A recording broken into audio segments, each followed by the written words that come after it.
At first, nothing seemed wrong. The streets were still full, markets still echoed with the rhythm of trade, and the machinery of daily life moved with quiet precision. People woke at the same hour, followed familiar routines, trusted the same institutions. But beneath this surface of normality, something had already begun to shift, not with violence, not with noise, but with a subtle erosion, an almost imperceptible weakening of the systems that held everything together. The collapse did not begin with chaos, it began quietly, buried under habit and denial, in a world that still believed itself stable. In the early days, life appeared unchanged. Families gathered for meals, merchants calculated their profits, leaders delivered speeches that promised continuity. The illusion of permanence was powerful. Cities stood as symbols of endurance, their walls suggesting protection against uncertainty. But no structure, no matter how strong, is immune to internal decay. Small inefficiencies began to emerge, delays in supply, inconsistencies in governance, minor disputes that lingered longer than they should. Individually, they seemed harmless. Together, they formed the first fractures of a system no longer functioning as it once had. The warning signs were there, but they did not announce themselves as danger. They appeared as inconvenience, grain shipments arriving late, infrastructure repairs postponed, confidence in leadership quietly declining.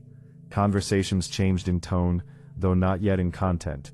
People adapted, adjusted, compensated, they always had, but no one understood what was coming next, because the changes were too gradual to provoke alarm. It is in this slow transformation that decay thrives, hidden not by secrecy, but by familiarity. As time passed, the small disruptions began to accumulate. What had once been rare became routine. What had once been dismissed became expected. Trust, once the invisible foundation of society, began to thin. Citizens questioned decisions, institutions hesitated under pressure, and the sense of shared direction began to dissolve. Still, life continued. It always does. But beneath that continuity, the cohesion that made stability possible was quietly unraveling, thread by thread. Economic strain followed, though not in dramatic collapse. It crept in through subtle imbalances.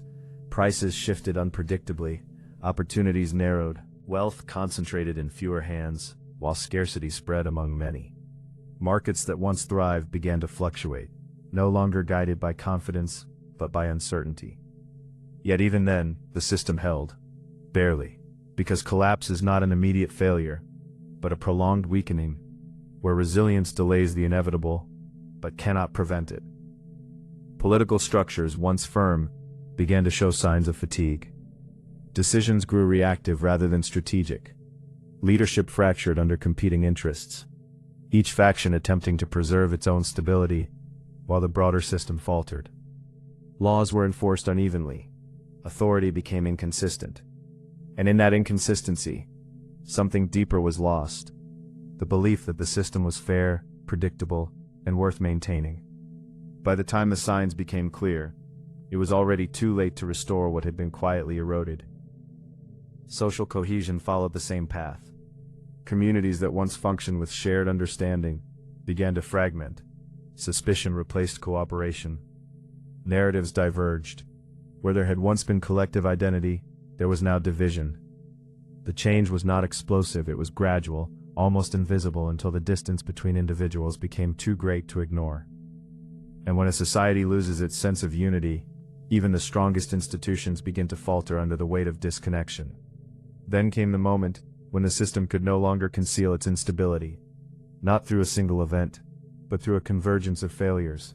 Supply chains broke under pressure. Services failed to meet demand. Public confidence collapsed not in panic, but in quiet resignation. People no longer expected solutions. They adapted to dysfunction. And in that adaptation, the final stage of decay took hold, not resistance, but acceptance of decline as the new normal. The human consequences were profound, though not always immediate. Daily life became more uncertain. Basic needs required greater effort. Security, once assumed, became conditional. Families adjusted their expectations. Communities redefined their limits. There was no clear moment of collapse, no single point of no return. Instead, there was a gradual descent into a reality where stability no longer existed as a given, but as a memory. Over time, the structures that once defined the society lost their relevance. Institutions continued to exist, but without the authority they once held. Traditions persisted, but without the meaning that sustained them. The system had not disappeared. It had transformed into something weaker, less coherent, less capable. And yet, for those living within it, the change felt almost natural. Because it had happened slowly enough to avoid confrontation, but steadily enough to ensure permanence. History would later look back and attempt to define the moment of collapse. Analysts would search for a turning point, a decisive failure, a singular cause, but the truth remained more complex.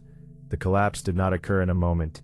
It unfolded over time, through countless small shifts that collectively reshaped the trajectory of an entire society. It was not a sudden break, but a prolonged fading of structure, trust, and cohesion.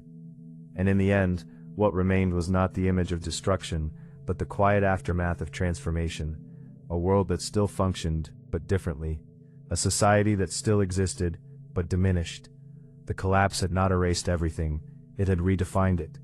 And perhaps the most unsettling truth was this: those who lived through it often did not realize it was happening, until the stability they once knew had already slipped beyond recovery, leaving behind only the echo of what once held everything together.